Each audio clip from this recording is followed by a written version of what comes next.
Dari salah satu kekaisaran terbesar di dunia yang tak asing untuk hampir semua orang, ciut menjadi runtuhan. Kesalahan apa yang dilakukan oleh Kaisaran Romawi Barat yang sampai mengakibatkan keruntuhannya?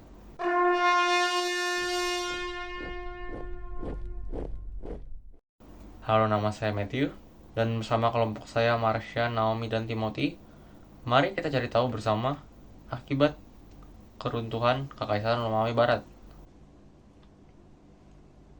Sebelum kita mencari tahu persis bagaimana Kekaisaran Romawi Barat dapat runtuh, yuk kita lihat dulu kronologi gimana Romawi Barat bisa runtuh.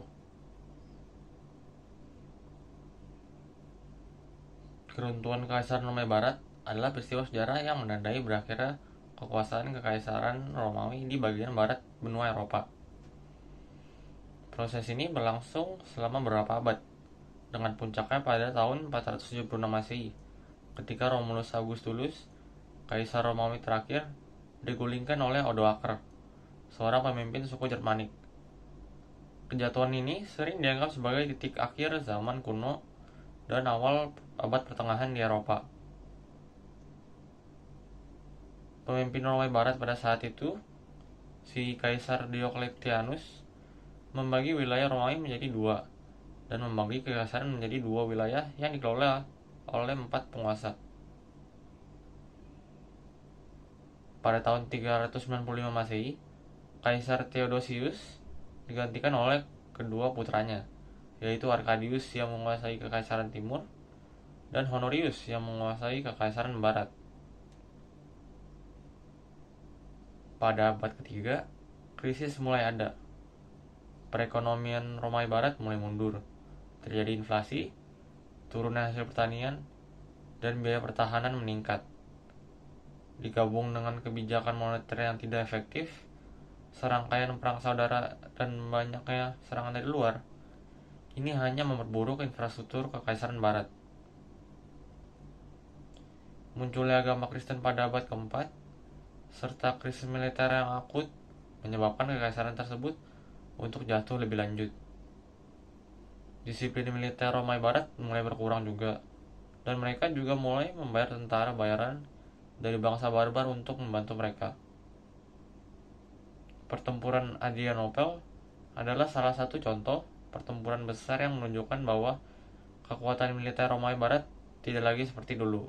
Disertakan konflik teologis seperti Arianisme dan perdebatan Trinitarian, menciptakan perpecahan yang makin besar dalam kekaisaran.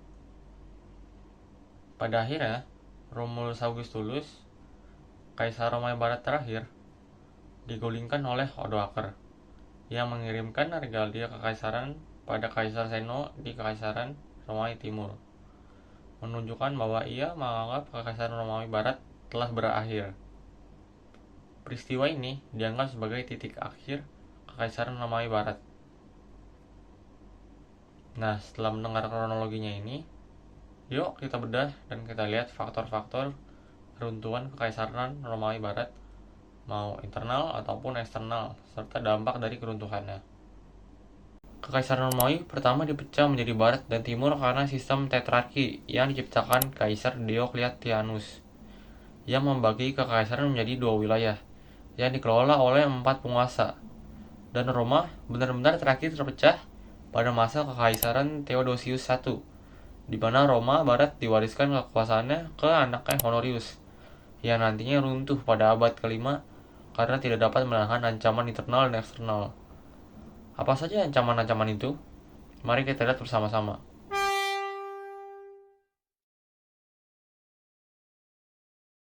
Ancaman eksternal, serangan bangsa barbar.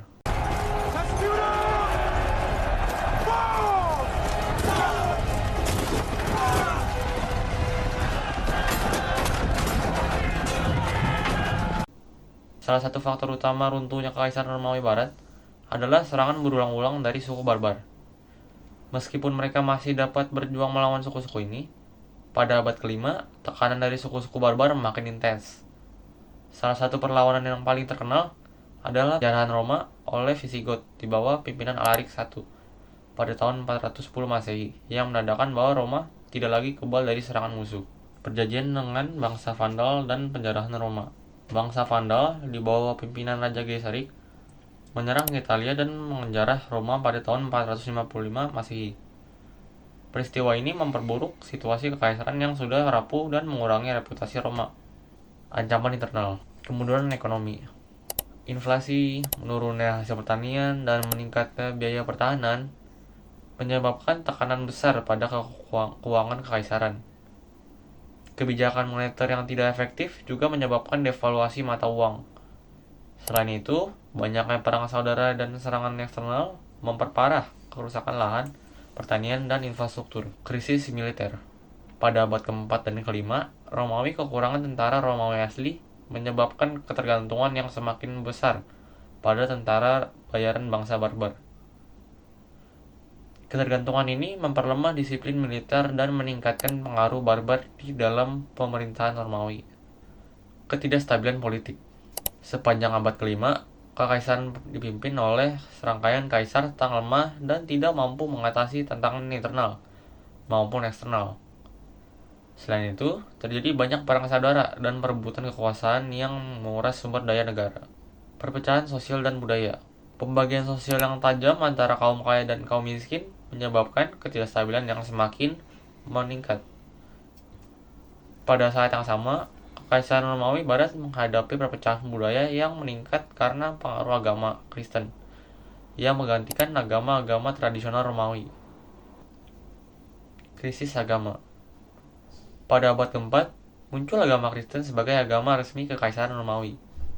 Meskipun sudah menyatukan sebagian besar wilayah Kekaisaran Romawi, konversi massal dan konflik teologis menciptakan perpecahan di dalam kekaisaran. Selain itu, sejarawan berpendapat bahwa pengalihan perhatian negara ke gereja melemahkan loyalitas rakyat terhadap negara. Dampak keruntuhan. Jadi, untuk merecap, alasan-alasan dari runtuhnya Kekaisaran Romawi Barat adalah untuk faktor eksternalnya. Mereka diserang oleh bangsa-bangsa barbar dan perjanjian dan penjarahan oleh bangsa Vandal. Sedangkan untuk internalnya, keruntuhan disebabkan oleh kemunduran ekonomi akibat kebijakan moneter yang tidak efektif, serta banyaknya perang saudara yang memakan banyak biaya. Lalu ada juga kekurangannya tentara asli Romawi yang menyebabkan ketergantungan kepada tentara bayaran bangsa barbar. Lalu ada juga perpecahan sosial dan budaya yang diakibatkan kesenjangan kaum kaya dan kaum miskin, dan juga terakhir ketidakstabilan politik yang disebabkan ketidakmampuan kaisar menangani masalah-masalah ini. Ini semualah yang membuat Romawi Barat tidak tahan lagi dan runtuh. Setelah mendengarkan apa saja faktor-faktor keruntuhan Kekaisaran Romawi Barat, sekarang kita akan masuk ke dampak-dampak nyata yang disebabkan keruntuhannya Romawi Barat.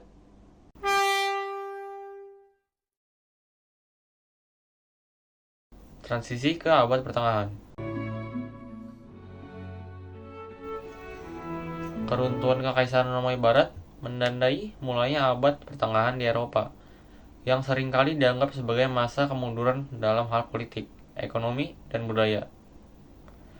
Namun, beberapa wilayah di Eropa, terutama yang di bawah pengaruh gereja Katolik, terus mempertahankan tradisi Romawi. Barbar. Setelah kejatuhannya, berbagai suku barbar mendirikan kerajaan-kerajaan di bekas wilayah kekaisaran. Banyak kerajaan-kerajaan ini berkembang menjadi negara-negara modern Eropa.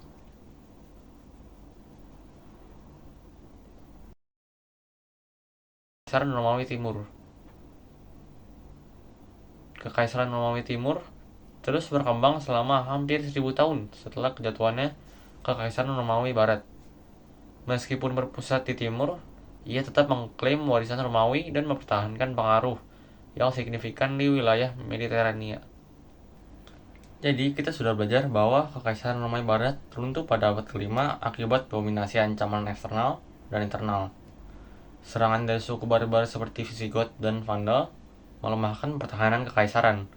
Sementara faktor internal seperti kemunduran ekonomi, ketergantungan pada tentara bayaran, ketidakstabilan politik, dan serta perpecahan sosial dan agama semakin mempercepat kejatuhannya. Dampak dari keruntuhan ini termasuk transisi Eropa ke abad pertengahan, munculnya kerajaan-kerajaan barbar di bekas wilayah Romawi, serta kelangsungan Kekaisaran Romawi Timur yang tetap berpengaruh di kawasan Mediterania. Sekian yang bisa kami bawakan, terima kasih.